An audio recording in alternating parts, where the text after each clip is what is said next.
오늘 함께 큐티할 본문 창세기 12장 1절에서 9절까지의 말씀입니다.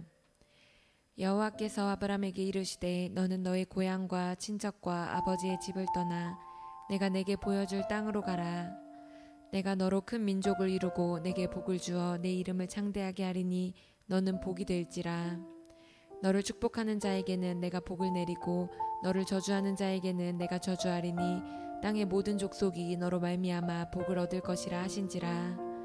이에 아브라함이 여호와의 말씀을 따라갔고 롯도 그와 함께 갔으며 아브라함이 하란을 떠날 때에 75세였더라. 아브라함이 그의 아내 사레와 조카 롯과 하란에서 모은 모든 소유와 얻은 사람들을 이끌고 가나안 땅으로 가려고 떠나서 마침내 가나안 땅에 들어갔더라. 아브라함이 그 땅을 지나 세겜 땅 모래 상수리 나무에 이르니 그때 가나안 사람이 그 땅에 거주하였더라. 여호와께서 아브라함에게 나타나 이르시되 내가 이 땅을 내 자손에게 주리라 하신지라. 자기에게 나타나신 여호와께 그가 그곳에서 제단을 쌓고 거기서 베델 동쪽 산으로 옮겨 장막을 치니 서쪽은 베델이요 동쪽은 아이라. 그가 그곳에서 여호와께 제단을 쌓고 여호와의 이름을 부르더니 점점 남방으로 옮겨갔더라. 아멘. 우리는 지금까지 창세기 1장부터 11장을 통해서 하나님의 한결같은 모습을 살펴볼 수 있었습니다. 그것은 하나님께서 창조 프로젝트를 완성하기 위해서 인간에게 언약을 하시고 그것을 지키시는 신실한 모습이었습니다. 오늘 본문에서도 그 모습은 여실히 드러나는데요. 하나님은 아브라함과 언약을 맺으십니다. 아브라함을 찾아가서 약속을 주셨습니다. 2절 말씀입니다. 내가 너로 큰 민족을 이루고 내게 복을 주어 내 이름을 창대하게 하리니 너는 복이 될지라. 하나님이 아브라함에게 주셨던 첫 번째 약속은 그로 큰 민족을 이루어 주겠다는 것입니다. 큰 민족은 수적으로도 많은 민족을 의미하지만 무엇보다 영적으로 위대한 민족을 의미합니다. 그렇다면 하나님은 아브라함에게 그의 자손을 생육하고 번성하여 땅에 충만하게 하실 것이고 게다가 영적으로 위대한 민족을 만들겠다고 약속하신 겁니다. 그런데 하나님의 이 약속에는 장애가 있습니다. 아브라함의 신체적인 상태입니다. 그는 당시 75세의 늙은이였고 게다가 아직까지 자식이 한 사람도 없었습니다. 아내가 자식을 갖지 못하는 불임이었기 때문입니다.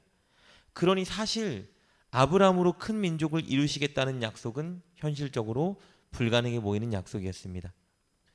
하나님이 그에게 주신 두 번째 약속은 그에게 복을 주시겠다는 것입니다.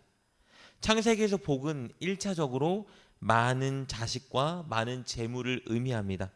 하나님께서 아브라함을 통해 큰 민족을 이루시겠다고 약속하셨으니까 당연히 그에게 많은 자녀들과 재물을 주셔야겠죠. 큰 민족을 이루기 위해서는 당연히 많은 자녀들과 재물이 필수적이기 때문입니다. 그리고 복은 또 궁극적으로는 영적인 복을 의미합니다. 그렇다면 하나님께서는 아브라함에게 많은 자녀들과 물질의 복을 주실 뿐만 아니라 늘 아브라함과 함께 동행해 주시는 영적인 복도 약속하고 계시는 겁니다. 그리고 하나님이 아브라함에게 주신 세 번째 약속은요, 그의 이름을 창대하게 해주시겠다는 겁니다. 사람의 이름이 창대하게 된다는 것은 그 사람의 영향력이 세대를 초월할 정도로 널리 퍼진다는 것을 의미합니다. 하나님은 그만큼 아브라함을 영향력 있는 사람으로 만들겠다고 약속하고 계시는 겁니다. 그리고 하나님께서 아브라함에게 주신 네 번째 복은 그를 복 자체로 만드시겠다는 겁니다. 즉 복덩이가 되게 하시겠다는 것이겠죠. 하나님께서 아브라함을 복으로 만드신다면 그가 복덩이가 된 것이기 때문에 그 복덩이인 그를 선대하고 축복하는 자는 당연히 축복을 받을 것이고 그를 대적하고 저주하는 자는 복을 누리지 못하게 될 것입니다. 우리 3절 말씀입니다. 너를 축복하는 자에게는 내가 복을 내리고 너를 저주하는 자에게는 내가 저주하리니 땅의 모든 족속이 너로 말미암아 복을 얻을 것이라 하신지라. 우리는 실제 성경을 통해서 앞으로 이 복이 성취되는 것을 보게 될 것입니다. 실제로 하나님은 아브라함을 축복하는 자를 축복해 주시고 아브라함을 반대하는 자들에게는 저주해 주시는 내용을 함께 살펴보게 될 것입니다. 왜냐하면 하나님은 당신을 따르고 순종하는 아브라함을 통해서 이 땅에 하나님의 창조 프로젝트를 완성하셔야 하는데, 그렇다면 아브라함을 축복하고 선대하는 자는 결국 하나님 편에 선 자이기 때문입니다. 그래서 하나님은 그들에게 복을 줄 수밖에 없는 것이겠죠. 그러나 궁극적으로 이 약속은요, 이 땅의 여자의 후손인 예수 그리스도를 통해서 완전히 성취될 것입니다. 예수님은 아브라함의 후손으로 이 땅에 오실 것이고, 예수님을 믿는 모든 자들은 영생을 누리는 가장 최고의 축복을 얻게 될 것입니다. 그렇다면 결국은 그 예수님을 이 땅에 나게 하는 그 조상이 아브라함이기 때문에 아브라함 자체가 복이라고 할 수 있는 것입니다. 그리고 하나님이 아브라함에게 주신 다섯 번째 복은요, 그에게 땅을 주시겠다는 것입니다. 하나님은 그에게 약속의 땅, 가나안 땅을 주겠다고 약속했습니다. 이런 하나님의 약속의 내용들 중에서 우리가 가장 눈여겨보아야 할 한 단어가 있습니다. 그 단어는 내가라는 단어입니다. 하나님께서는 아브라함에게 여러 약속들을 주시면서 내가 그렇게 하겠다라고 말씀하십니다. 하나님께서 큰 민족을 이루어 주시고, 하나님께서 복을 주시고, 하나님께서 이름을 창대하게 해주시고, 하나님께서 복덩이로 만들어 주시고, 하나님께서 땅을 주실 것이라 말씀하셨습니다.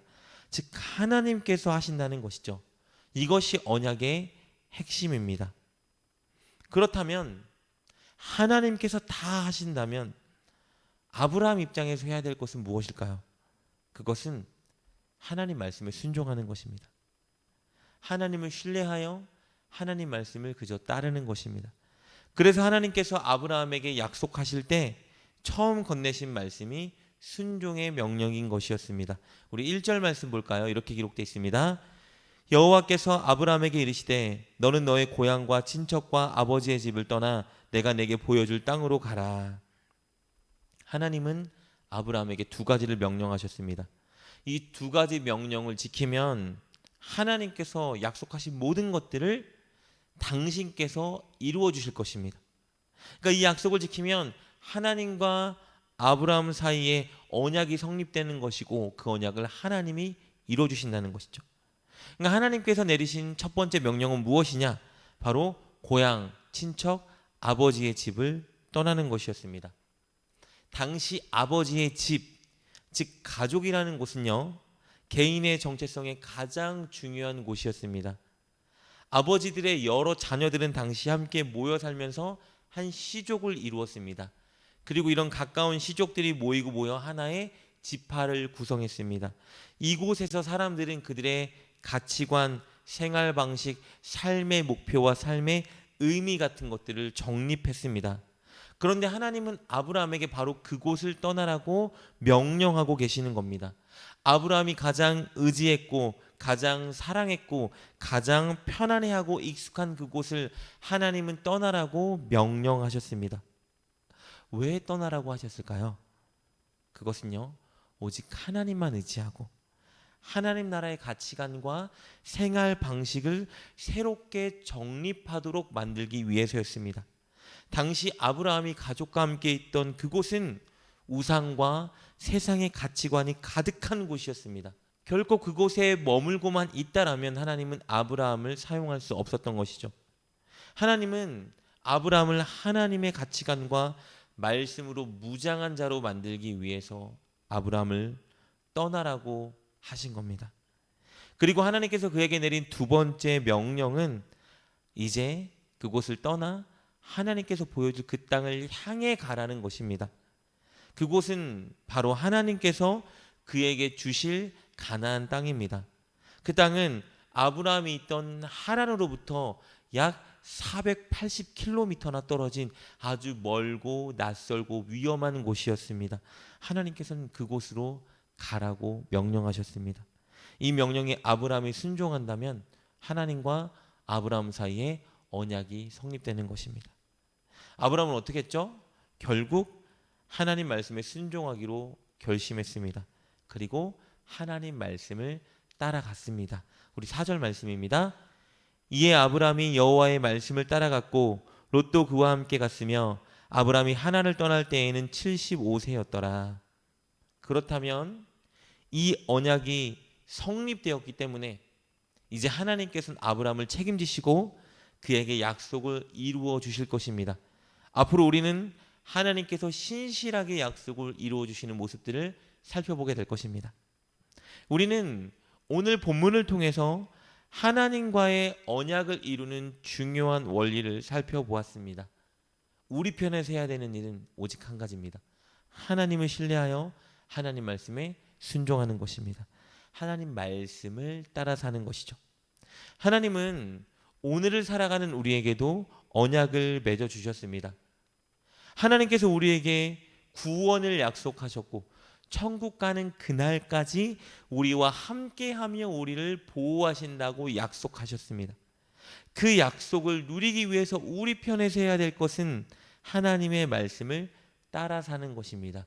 그러면 언약이 온전히 성립되는 것이죠. 세상의 가치관이나 내 감정과 편의가 아니라 하나님 말씀만 따라 말하고 행동하고 선택하는 훈련을 날마다 실천하는 것이 바로 언약을 든든히 성립해 가는 것입니다.